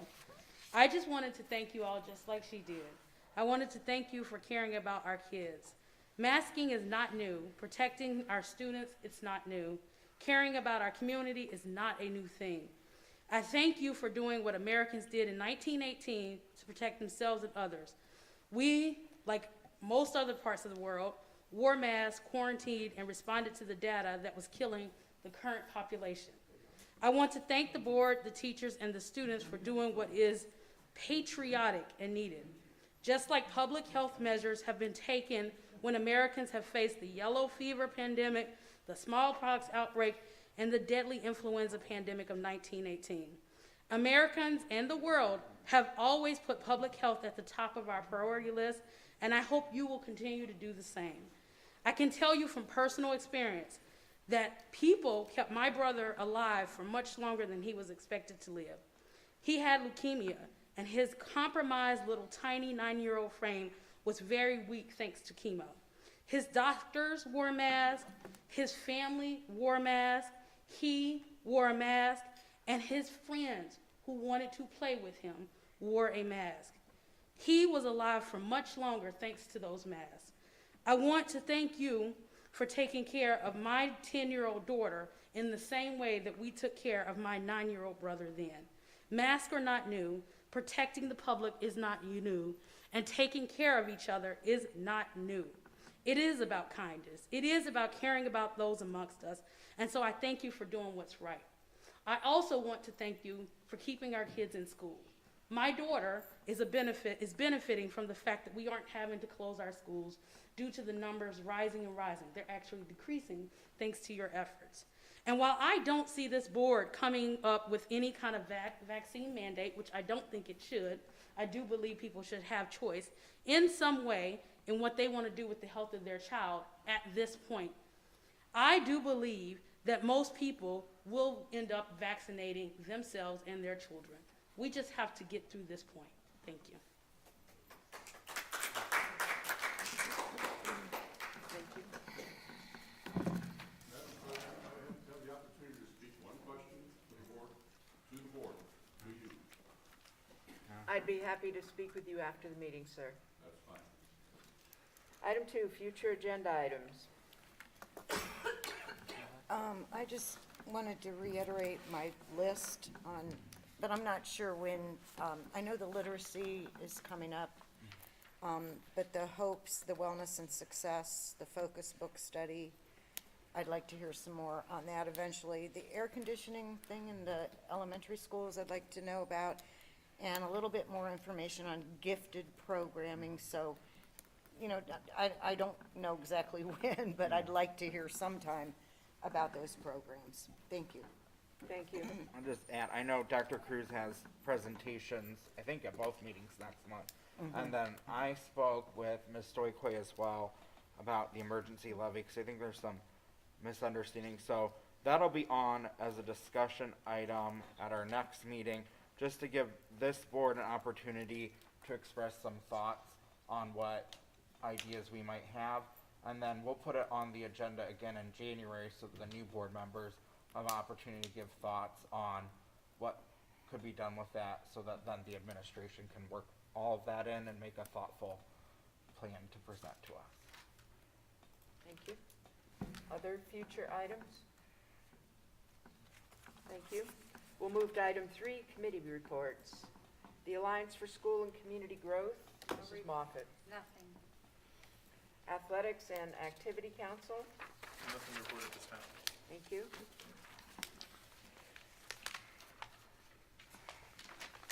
Policy, None. None at this time. Business Advisory Council, We'll be meeting Tuesday morning at 8 a.m. Financial Advisory Committee, I'd like to apologize to Ms. Stoykoy for having to sit with just me to do what she just did. I But- apologize to you for listening to it twice. But no, nothing to add. She pretty much just gave us what she did in that meeting. thank you, Dr. Hall. Foundation and Alumni Association, Mr. Gomez. We met last week, and plans for our renewal of those members who are currently members are underway. To renew your membership, it's an annual membership now, as well as to seek out new members. The foundation continues to be in strong position to continue to support our students with scholarships, our teachers with mini grants, and we will not be meeting next month. Thank you. Legislative Liaison, Mr. Gomez.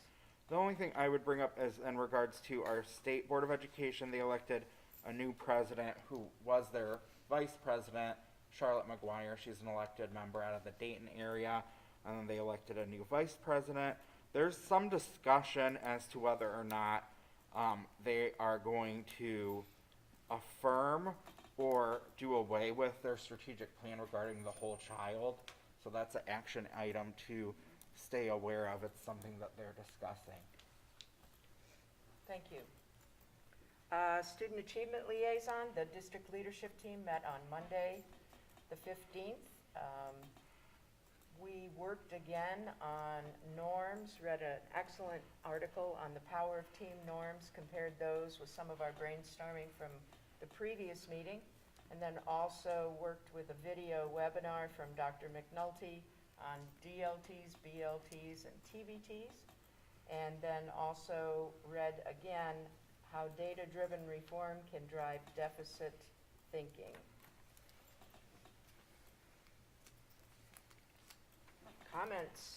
Up first, Mr. Gomez. Yes, I want to thank the third grade teaching team at Richardson for inviting me to come out last week and speak to the students about what a school board does. I always ask one thing they would do if they were on the school board, and the number one priority was air conditioning, unsurprisingly. So they were excited to hear that we're talking about it. They were impressed. I also last night got invited to talk to our first grade DeWitt Daisy troop about what a school board does.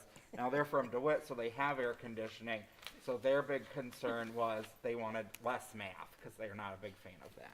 So I told him I couldn't give him that. I had an opportunity to see the fall play last weekend, and it was phenomenal. The work that Mrs. Mihailov does in identifying student talent and really emphasizing it. She does a phenomenal job with her program. I also had an opportunity to speak to our Pride Club or GSA over at Roberts last week and talk through them about the protections that they have in policy, and it was a really wonderful time. They felt very affirmed that the school board has policies in place to support them. And lastly, just to thank the community for the opportunity to go to Capitol Conference. One of the highlights was Governor DeWine gave a really thoughtful speech to the delegate assembly about the fierce urgency of making sure that we're doing everything we can to help our students with behavioral health issues, social emotional issues, and to make sure that we're meeting their academic needs. Thank you, Mr. Gomez. Dr. Hall? I think they would like us out here at 10:30 tonight. I know we have an executive session, so we'll leave it at that. Thank you. Mrs. Moffett? Nothing this evening. Up to me. Just a reminder, Clue this weekend in the Little Theater. If you haven't seen it, we have a testimonial right here on how good it was, so come on out this weekend. And then also remember that our vaccine clinic for elementary age children will be held December 2nd at DeWitt. Ms. White? Well, I did have an article, but I will save that for next time. Okay. Something to look forward to be sure. Item M, executive session pursuant to Ohio Revised Code, Section 121.22G1. It is hereby moved that the board adjourn to executive session for the purpose of considering the employment of an employee or official of the school district. Second. Moved and seconded. Any discussion? Please call the roll. Mr. Gomez? Aye. Dr. Hall? Aye. Ms. Moffett? Aye. Ms. Schofield? Aye. Ms. White? Aye.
9:53, we're back in public session. Item M. Motion to approve the resignation of Dr. Todd Nichols for the purposes of service retirement and approve the proposed settlement agreement. So moved.